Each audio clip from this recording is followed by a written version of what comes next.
হোটেলে ঢুকলেই অন্তত ১০০ রকমের তরকারির পসরা সাজিয়ে দেয়া হবে খেতে আসা ব্যক্তির সামনে। সেখান থেকে নিজের পছন্দ মতো অর্ডার করতে পারবেন তারা। ৫০ প্রকারের ভর্তা থেকে শুরু করে লোভনীয় এসব খাবার তাই সাড়া ফেলেছে চট্টগ্রামে। হোটেলটির নাম মেম্বার হোটেল। চট্টগ্রামের ভোজন রসিকদের মনে জায়গা করে নিয়েছে হোটেলটি।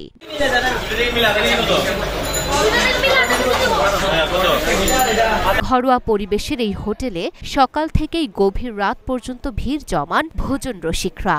সাদা ভাতের সঙ্গে নানা প্রকার দেশীয় খাবারের টানে আসা ভোক্তাদের ভিড় সামলাতে বেগ পেতে হয় মালিকপক্ষকে। ব্যতিক্রমী এই হোটেলে অনেকে আসেন পরিবার পরিজন নিয়ে, কেউ প্রিয়জনকে নিয়ে, বন্ধু বান্ধব নিয়েও এসেছেন অনেকে। রাতে গিয়ে দেখা গেছে হোটেলটির ভেতরে বেশ ভিড়। সিট পাওয়ার জন্য অপেক্ষা করছেন অনেকেই। হোটেলটিতে ডিম ভর্তা, সিম ভর্তা, ছুরি শুটকি ভর্তা, চিংড়ি শুটকি ভর্তা, কালোজিরা ভর্তা সহ ৫০টির বেশি ভর্তা রয়েছে, যেগুলোর দাম ৩০ টাকা থেকে ৬০ টাকা। এছাড়া দেশি মুরগি, ফার্মের মুরগি, গরুর কালা ভুনা, কবুতর, হাঁস ও কোয়েল পাখির মাংস থাকে সব সময়। মাছের মধ্যে রুই মাছ, পাবদা মাছ, আইলা মাছ ও কোরাল সহ দেশীয় অনেক মাছের তরকারি পাওয়া যায় হোটেলটিতে।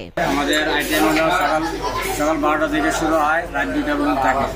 সাথে রয়েছে বিভিন্ন ধরনের ভর্তা ৫০ আইটেম থাকে। আর সাথে রয়েছে হাঁস, কবুতর, কোয়েল পাখি, চিকেন রোস্ট, সোনালি, ফার্ম, বিভিন্ন ধরনের আইটেম রয়েছে। যে খাবারগুলো থাকে এগুলো কি সবগুলো ফ্রেশ কিনা? একদম 100% fresh.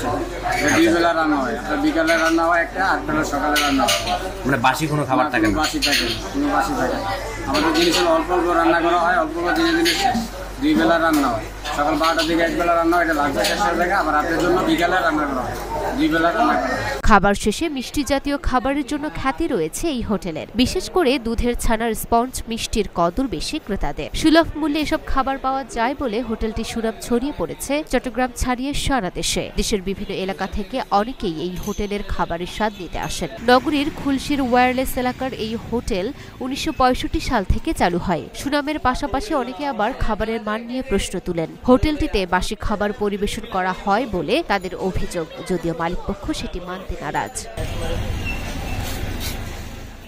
Luna Afroz, Dhaka post.